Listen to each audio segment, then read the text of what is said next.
wabarakatuh. Allahumma sholli ala Muhammad wa ala ali Muhammad. Para pemirsa Khilafah News yang dirahmati Allah, alhamdulillah kita berjumpa kembali dengan program kesayangan kita, yakni Kabar Petang.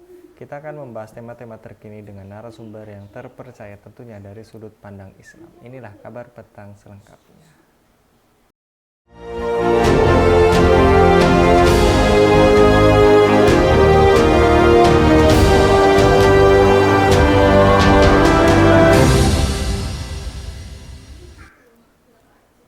Menteri Koordinator Bidang Kemaritiman dan Investasi Menko Marves Luhut Binsar Panjaitan pada hari ini Selasa 7 Agustus 2023 lalu melakukan kunjungan kerja ke Amerika Serikat. Di sana Luhut bertemu dengan Menteri Luar Negeri Amerika Serikat Antony Blinken dan Menteri Keuangan Amerika Serikat Janet Yellen. Kepada Antony, Luhut menekankan pentingnya hubungan ekonomi Amerika Serikat dan Indonesia. Kedua pejabat ini lanjut Matthew juga membahas kemajuan dalam pelaksanaan kemitraan transisi energi Indonesia yang adil dan Just Energy Transition Partnership atau JETP, sebuah kemitraan untuk jangka panjang. Apa itu Just Energy Transition Partnership atau JETP? Apa tujuannya? Apakah menguntungkan Indonesia? Untuk membahasnya kami terhubung dengan pengamat hubungan internasional Bung Budi Mulyana. Kita sapa terlebih dahulu Bung Budi. Assalamualaikum warahmatullahi wabarakatuh, Bung Budi. Assalamualaikum warahmatullahi wabarakatuh. Bagaimana kabarnya Bung Budi? Alhamdulillah sehat. Alhamdulillah. Baik Bung Budi, kita lagi-lagi membahas perihal bilateral ya Bung Budi antara Indonesia dan Amerika Serikat, di mana Menteri Menko Marves Luhut Binsar Panjaitan bertemu dengan US Secretary of State Antony Blinken saat melakukan kunjungan kerja ke Amerika Serikat. Mereka bertemu untuk membahas perkembangan hubungan bilateral Indonesia dan Amerika. Bagaimana hubungan antara Indonesia dan Amerika saat ini, Bung Budi, dan apa motif pertemuan itu menurut Anda, Bung Budi?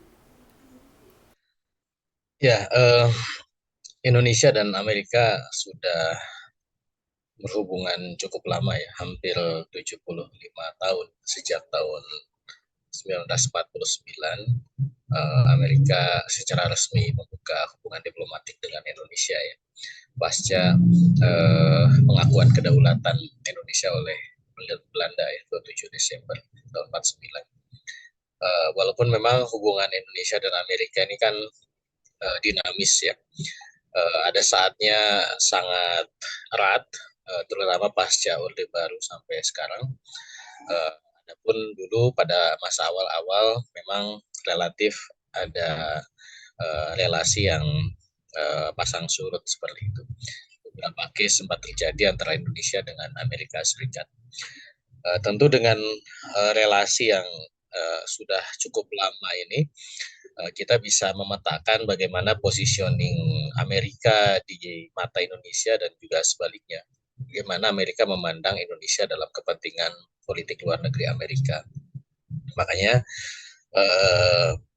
setiap peristiwa, termasuk salah satunya adalah kunjungan Pak Luhut ya ke Amerika Serikat, itu tentu tidak lepas dari kerangka relasi hubungan Indonesia dengan Amerika yang sudah cukup lama gitu.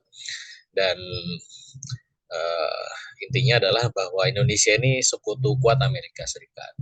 Sudah sampai ke level strategic partnership ya Indonesia ini hubungan. Walaupun belum sampai ke level membentuk fakta kerjasama yang sangat kuat gitu ya, tidak disebut sebagai ally atau sekutu gitu, tapi Indonesia adalah mitra kuat Amerika di kawasan khususnya di Pasifik gitu. Makanya kemudian pertemuan-pertemuan menteri ataupun mungkin juga kepala negara atau mungkin juga berbagai aktivitas antara Indonesia dan Amerika itu cukup intens, cukup sering, dan salah satunya adalah kunjungan Pak Luhut ke Amerika baru-baru ini. Itu, Mas. Baik, Bung Budi. Kemudian selain bertemu dengan Blinken, Luhut juga bertemu dengan Janet Yellen untuk membahas perkembangan kerjasama JETP antara Indonesia dan Amerika. Pertemuan ini turut membahas tentang Undang-Undang Pengurangan Inflasi atau Inflation Reduction Act atau IRA, serta peluang kerjasama strategis di sektor kritis mineral dan energi.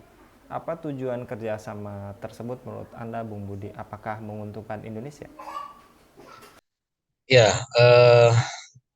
berbagai kerjasama ya, salah satunya GTP eh, ini adalah dalam kerangka penguatan kerjasama antar negara, khususnya dalam konteks GTP atau juga terkait dengan undang-undang pengurangan inflasi dan undang-undang pengurangan inflasi ya. Ini memang erat kaitannya dengan bagaimana strategi kementerian di Amerika ya di bawah pemerintahan Joe Biden dari Demokrat yang memang concern kepada isu-isu lingkungan dan isu-isu energi gitu. Makanya kemudian berbagai kerjasama yang didasarkan dengan platform tersebut itu banyak dilakukan gitu. Walaupun memang nanti realitasnya kan sangat bergantung kepada implementasi di masing-masing negara dan juga masing-masing pemerintahan gitu.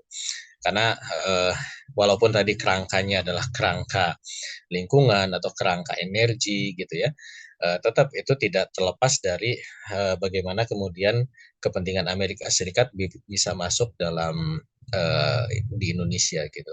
Contoh misalkan terkait dengan isu lingkungan ini, bagaimana misalkan mulai membangun kerjasama untuk apa namanya adanya produksi mobil listrik gitu ya di Indonesia gitu, sehingga uh, isu polusi udara, ramah lingkungan itu kemudian bisa terrealisir. Dan salah satu kunjungan dari Pak Luhut ke Amerika itu kan untuk merayu lagi gitu ya Elon Musk terkait dengan bagaimana bisa investasi besar-besaran mobil listriknya di Indonesia gitu. Walaupun ya kita tidak tahu bagaimana kemudian hasilnya karena udah berulang kali kan tidak membuahkan hasil.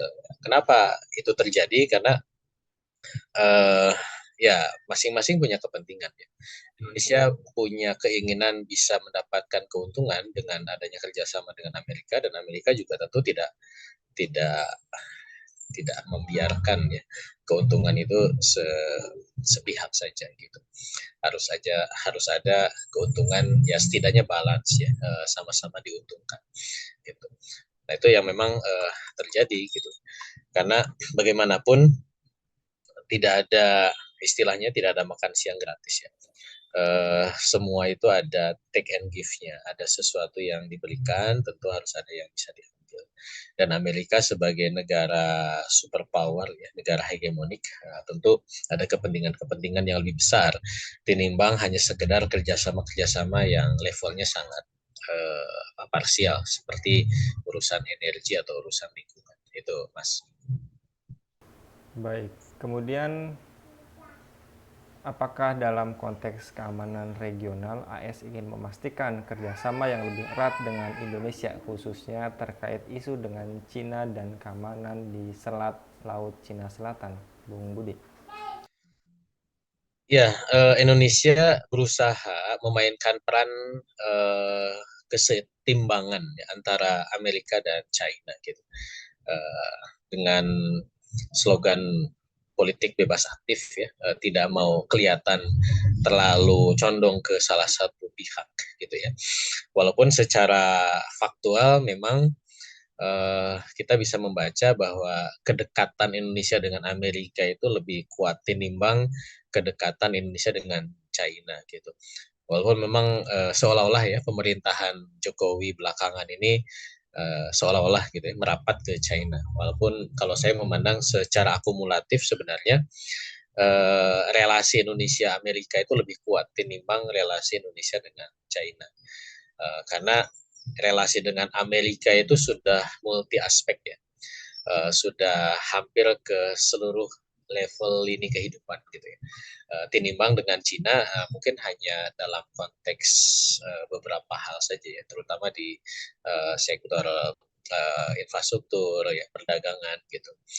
Belum sampai misalkan dengan Cina itu kita ada kerjasama militer gitu ya. Kalau Amerika kan sudah, atau misalkan kerjasama budaya. Kalau dengan Amerika kan sudah lama gitu ya. Kalau dengan Cina kan budaya itu masih dalam hal-hal yang sifatnya artifisial saja gitu. Makanya kalau kita membaca dari apa yang kemudian dilakukan Amerika di kawasan ya, kalau tadi dikaitkan dengan isu di Laut Cina Selatan, ya tentu Amerika ingin memastikan bahwa sekutu-sekutu kuatnya di kawasan ya, dalam konteks berhadapan dengan China itu tetap berpihak kepada Amerika Serikat gitu. Amerika sudah punya sekutu kuat di kawasan Pasifik ya. Ada Jepang, kemudian ada Korea Selatan gitu ya, ada Singapura, ada Thailand gitu, ada Filipina gitu.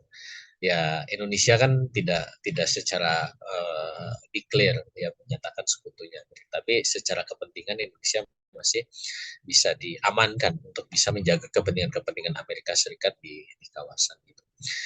Ketika memang Cina ini berusaha untuk bermain ya untuk isu-isu di Laut Cina Selatan itu Mas. Baik, Bung Budi. Kemudian, apakah kunjungan Menko Marves Luhut ke Amerika merugikan Indonesia dan lebih menguntungkan Amerika Serikat? Dan apakah kerjasama antara Indonesia dengan Amerika Serikat harus ditolak, Bung Budi? Ya tidak sesederhana itu ya, karena kan bicara result ya, hasil apakah rugi atau untung itu kan dinamis ya dan relatif gitu. Karena namanya pola relasi antar negara itu kan jangka panjang ya. Uh, Apalagi dalam konteks politik ya, tidak bisa hanya dibaca sekedar peristiwa ketika datangnya seorang pejabat negara di suatu negara sehingga disimpulkan ini merugikan atau menguntungkan. Yang pasti adalah relasi Indonesia dengan Amerika itu masih subordinatif ya, bahwa Amerika masih apa namanya, masih di atas Indonesia gitu, sehingga seringkali Amerika itu menekan ya terhadap kepentingan-kepentingan Amerika di kawasan khususnya juga dengan Indonesia, dan ini yang kemudian bisa dibaca sebagai sesuatu yang merugikan. Tetapi tentunya Indonesia mungkin ya punya berbagai cara agar kemudian relasi subordinatif ini bisa minimalnya bisa dikurangi, sehingga Indonesia kadang juga melakukan relasi dengan pihak-pihak yang dianggap oleh Amerika itu sebagai rival gitu ya. Contoh misalkan tadi di satu sisi Indonesia adalah ally-nya Amerika, tapi di sisi lain Indonesia juga melakukan interaksi dengan Cina, dengan Rusia gitu ya, dengan India yang memang mungkin dalam beberapa hal itu berseberangan dengan kepentingan Amerika sih. Itu Mas. Baik, terakhir Bung Budi. Apakah AS adalah negara penjajah dan menjadikan penjajahan sebagai metode baku dalam menjalankan politik luar negerinya? Bagaimana cara umat tidak terjebak dengan skenario dan keinginan Amerika Serikat, Budi? Ya, secara platform ya kalau kita bicara tentang uh, torikoh dan khitah ya suatu negara, ya kita bisa baca bahwa memang Amerika itu adalah negara imperialis ya, yang dengan uh, labelnya sebagai negara imperialis ya, walaupun dengan gaya baru gitu ya, neo imperialism, dia tidak melakukan penjajahan sebagaimana penjajahan gaya masa lalu, tetapi penjajahan dengan gaya-gaya uh, yang terkini gitu ya, melalui uh, penjajahan ekonomi ya, bantuan-bantuan luar negeri misalkan, atau dengan hegemoninya dalam organisasi-organisasi internasional sehingga bisa memaksakan regulasi-regulasi internasional terhadap berbagai negara dan seterusnya gitu. Makanya memang kalau mau disebut bahwa itu adalah metode baku ya, ya itulah yang disebut sebagai torikoh atau metode yang diimplementasikan dalam politik luar negeri Amerika Serikat. Dan ini sudah menjadi rahasia umum ya. Jadi sesuatu yang difahami, diketahui oleh masyarakat dunia internasional. Nah, tentu agar umat tidak terjebak dalam skenario dan keinginan Amerika Serikat, tentu pertama penting bagi umat itu memahami peta konstelasi internasional, ya. Memahami siapa Amerika Serikat, siapa negara adidaya, bagaimana kiprah mereka dalam konstelasi internasional. Itu yang pertama. Yang kedua, umat juga harus paham bahwa kita umat Islam ini diperintahkan oleh Allah untuk menjadi umat yang juga turut berkiprah dalam konstelasi internasional. Kita bukan umat yang menjadi objek ya bagi negara-negara adidaya, tapi kita juga harus menjadi subjek karena kita diperintahkan untuk menyebarluaskan Islam, menjadikan Islam rahmatan lil alamin. Nah, ini menjadi tugas atau PR kita untuk membawa leverage politik Islam itu ke level global, ke level internasional. Nah, ini yang saat ini jadi PR ya, karena memang belum ada negeri-negeri Muslim yang bisa mengemban amanah semacam itu. Nah, itu, Mas. Baik, jazakallah Bung Budi untuk kesempatan pada kabar petang kali ini. Mudah-mudahan Bung Budi senantiasa dilindungi oleh Allah SWT dan diberi kesehatan dalam setiap aktivitasnya. Demikian pemirsa Khilafah News yang dirahmati Allah. Jangan lupa untuk subscribe, like, dan share sebanyak-banyaknya. Semoga menjadi amal kebaikan bagi kita semua di dunia dan di akhirat. Saya Anggi Suwarnadi undur diri. Wassalamualaikum warahmatullahi wabarakatuh.